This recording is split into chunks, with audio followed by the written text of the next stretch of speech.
Welcome to Conquering the First Chapter. Hello, my name is Patience Bloom. I'm a senior editor for Harlequin Romantic Suspense, and I work on a lot of the lines that we publish. What can we say about the first chapter? It's usually the first thing an editor reads. So when you submit your manuscript, a lot of times editors will go right to the first chapter.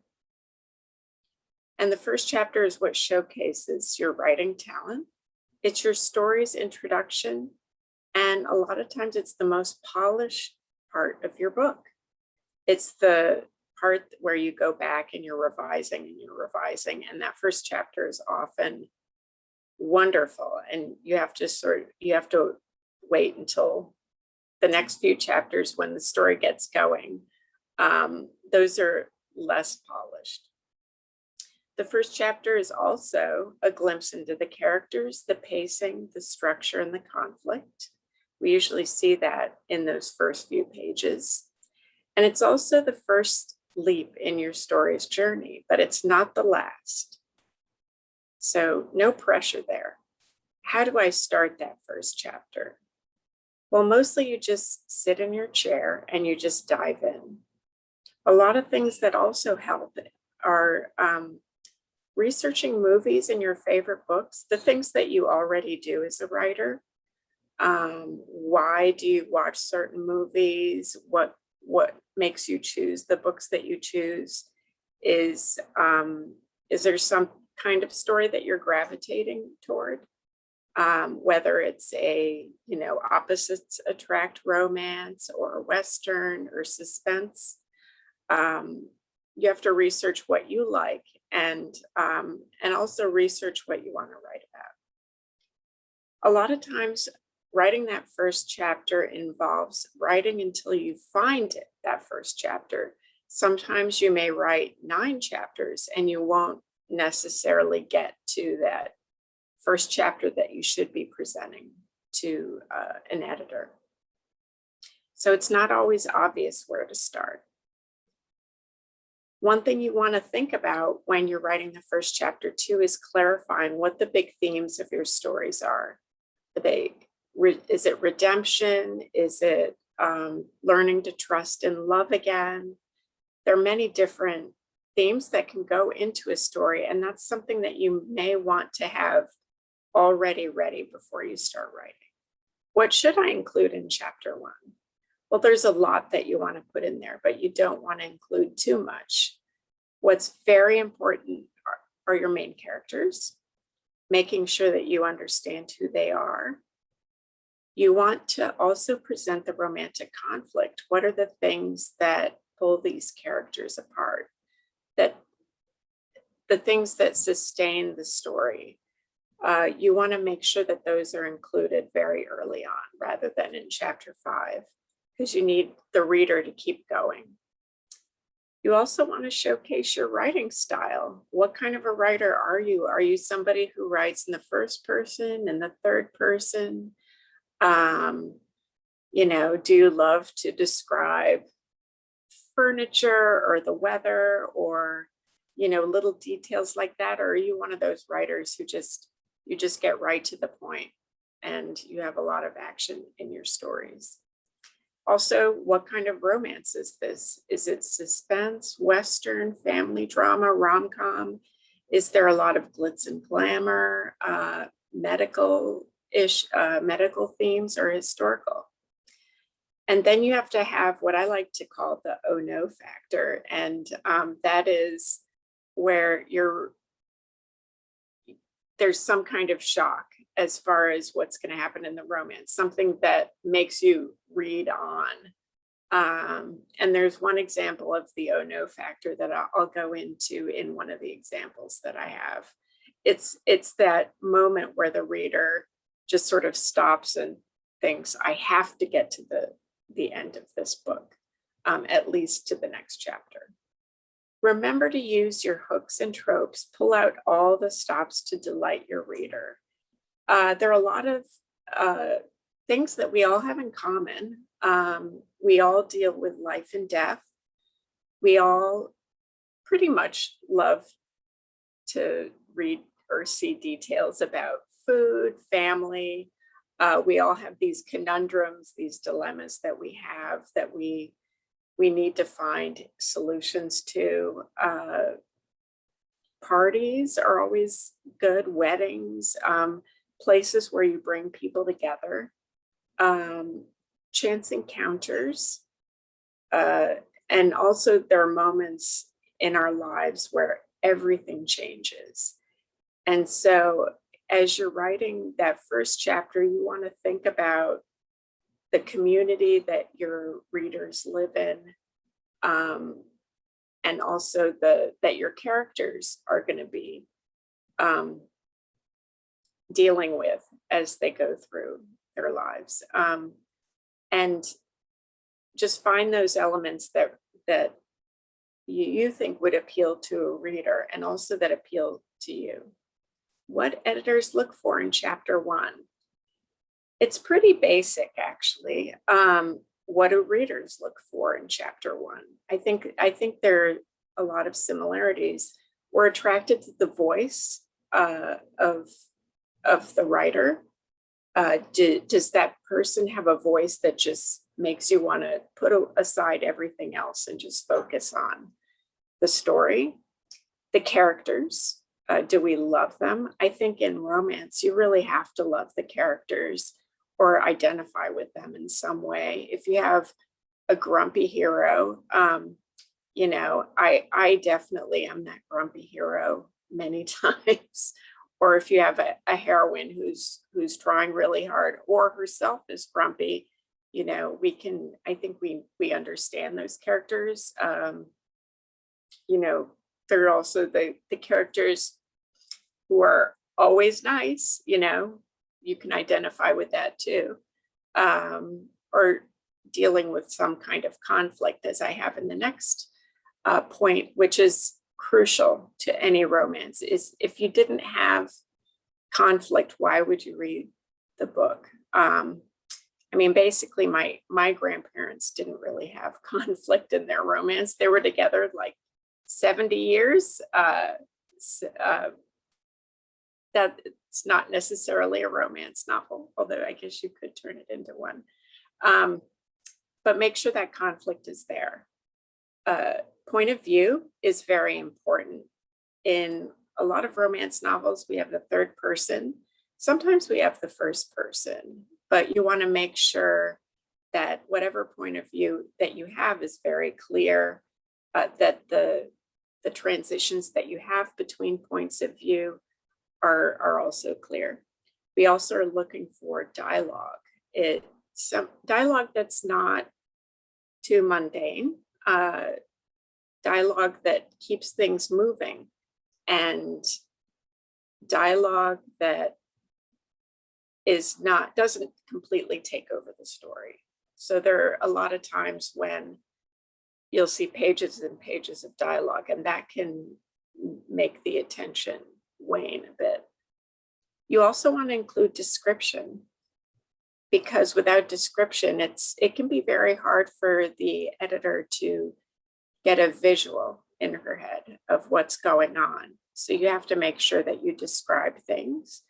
And description can also be very good at slowing down the pacing in a good way, but also making it faster too, because readers tend to like description if the balance is there. And also pacing is very important for the first chapter. I tend to think that the pacing has to be very fast in chapter 1 to get the reader started in the right way. Or you could start off a little slow and then it gets fast towards the end and gets the reader very riveted into the story. So tackling chapter 1, sometimes you may not know where to begin. And it's best, I think, if you start out simple and expand. If you get sort of the bones down of your story, you can keep going from there. And you don't have to be married to your first attempt at a first sentence, a first paragraph, and a first page. I think a lot of times writers can be ingrained with this idea that they have to get that perfect first sentence. And I don't think that's necessarily true. In revisions, you'll get to that point. And you want to ask yourself as you're tackling that first chapter, what are the juiciest elements of my story? And if you can't find them, you may need to rethink your story a bit. What are the best hooks in a romance? And what are the best hooks in your romance? And what excites you about writing this story? And I think that's something you need to keep in mind as you're writing the entire book, is to stay excited about your story. And if your attention to your own story is starting to go away, to find ways to juice it up a bit. And you want to think too, how can I make this dramatic? How can I just turn a different corner? I think Shonda Rhimes is somebody who does this really well in her TV shows. Is she just finds a way to put a shock in there to make readers want to keep going to her shows. And as you write the story, know that the story is yours and it's no one else's at this point. You can do whatever you want with your book, with your first chapter. You can go outside the box and write something really unique and special to you, and give yourself time to work on it. There's really no pressure. You want to just really nurture this story and make it the best that it can. I find that taking a walk really helps me helps the creativity flow a bit more. And I find that ideas tend to come when you're in a quiet place where you're just sort of like, walking is great, any kind of exercise is good. And I think that you'll find points where the story may not come naturally, but it doesn't mean that you have to abandon it. Sometimes you just need a fresh idea. Another thing to do is to read out loud, because I think rehearsal tends to help build confidence, and revision too. Some caveats, and please notice the adorable kitten there, who is always a caveat to anything. They jump on things, especially computer keyboards. Don't make the first chapter the best part of the book. The pacing needs to sustain itself, but that's a different workshop. I find that as an editor, I often have that experience where I'm reading the first chapter, and then after chapter 3, the pacing starts to lag. So make sure that even though you do write an amazing chapter, to keep going and write another one. This is my personal pet peeve, but I think a lot of editors will agree, avoid beginning with dream sequence in italics. You can usually see those a mile away, what's going on there. It's a bit of a cliche, so you maybe avoid that. Also, the info dump gives too much away. If you're spending too much time setting up your story in the first chapter, that you don't even meet the hero or heroine until chapter 3, that's usually a problem. So you want to weave in information very gradually. You also want to steer clear of overloading the reader's senses, where you have 5 characters in one page, too much dialogue, too much action without real description. And here's some first chapter examples. What Lies Beneath by Andrea Lawrence.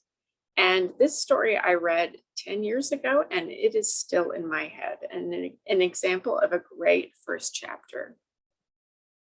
So 2 women are sitting on a plane. There's this sense of foreboding, and I believe that one woman is scared of flying and the other one is very spoiled and rich, and they're at different points in their lives. And there's that really horrible feeling of being on a plane and it's about to go down. And the question is, who survives? So I just remember the interaction of the women on the plane, just how interesting the dialogue was, the two women and the different lives, and what would happen if one didn't survive the plane crash. And I think the other one takes the place of, I think, the woman who is, in a glitzier world. So it's a fascinating story, beautifully written, and I still remember it. So an example of a great first chapter. His to Protect by Sharon C. Cooper. In this one, you have the introduction of Connie, the heroine, and her best friend and boss, Trinity, and they're discussing their lives. In this chapter, the hero is mentioned, and the heroine is remembering a night of passion between them. So you have that kind of fun introduction of the heroine and her best friend, which is always entertaining. And you have a kind of an introduction of the hero and heroine and a bit of conflict. And this actually happened to me. The heroine's bank app doesn't work. And so she actually has to go to the bank herself. And the end of the first chapter is there's a robbery, a bank robbery. So it's one of those things where a sliding doors thing, if her bank app had worked, she would have never had to go to the bank. And, likely the romance would not have happened. So it's a really fun way to begin a story. Now I chose a movie here, The Little Things, and this was on HBO, starring Denzel Washington, Rami Malek, and Jared Leto. And we were kind of lukewarm about watching this. Maybe it was too scary.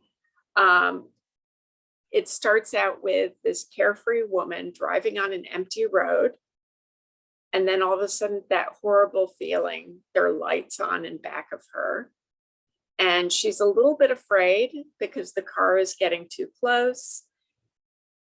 She pulls by the side of the road and the car passes her and she thinks everything is fine. But then the car stops in front of her. And there's this frightening chase. And you can see on her face just the suspense and the real terror. And she's running for her life. And by the end, my husband and I were just at the edge of our seats. We just could not. We were right there with her. And I think that that's a really important way to get your reader excited or your viewer and just bring them along for the ride. Does she survive? The Boyfriend Project by Farah Rashan. This was so much fun to read. And I especially love the outlandish introduction to the story. The heroine is getting ready for a date with a guy. And she catches her boyfriend on a date with somebody else. And it turns out, and then she decides that she's going to just confront him because it's all on social media, this date. And it turns out that these three women are dating the same guy and they all confront him at the restaurant. And it's a moment that goes totally viral. And so these three women become really good friends and decide that they're going to just not deal with men there's some kind of agreement that they have. And then of course, there's a nice hero who gets in the way of their kind of swearing off men or bad men, at least for a while. So it's a really fun story. I highly recommend it. Now, here's my very favorite movie of all time. It has it's very clear what the story's about, and Jaws, obviously. But it starts out with a wonderful bonfire at the beach with young people having fun. And there's Chrissy, who is attracted to this boy at the beach. They make eyes at each other. They decide to go skinny dipping. Actually, it's more Chrissy who just runs out into the ocean. The boy follows her but passes out. And then Chrissy's out swimming, and then she may be going a little too far out, and then she gets this tug from underwater, and there's the music, and she goes under, and that's like the perfect inciting incident of a movie. You know that there's this huge shark that's menacing this island. I want to watch it again now. So that's a great sort of first chapter. And what you can do as an exercise is just go through all your favorite movies and figure out what the first chapter is. So here's some excellent books to read on writing. Story Genius. I cannot recommend this one enough. It goes very deep into what lies beneath your first chapter and pretty much every part of your story. It's really, really very inspirational look at writing a novel. Any book by Kathy Yardley, she writes a lot about, different aspects of your story, like plot. And then I especially loved Will Write for Shoes, which is more directed towards writing chick lit, but which is also applicable to pretty much any novel you want to write. And also the very succinct book, This Year You Write Your Novel by Walter Mosley, which is really engaging, very no nonsense. And, it puts a challenge out there for you. This year you write your novel. He's also on Masterclass. He has a really good Masterclass, which you can get online. Bird by Bird by Anne Lamott, who always has really great advice about writing, especially if you go on her Twitter. She always has, she says, why don't you write something really bad today? She's a very big proponent of just writing, no matter what kind of writing it is. If it's terrible, great, you've won. Also writing 2K to 10K, Writing Faster, Writing Better, and Writing More of What You Love by Rachel Aaron. What I loved about this advice is that to write faster and to write better is for you to have an idea of what you're writing ahead of time. So that when you say, if I want to write tomorrow, I already have it in my head, what scene I'm going to write, how I'm going to write it. And then so that way, when you get going, you're just on a roll. And writing guidelines and resources. A great resource is Write for Harlequin. You'll find all kinds of great advice, what we're looking for. You can meet all the editors that work for us, that work at Harlequin.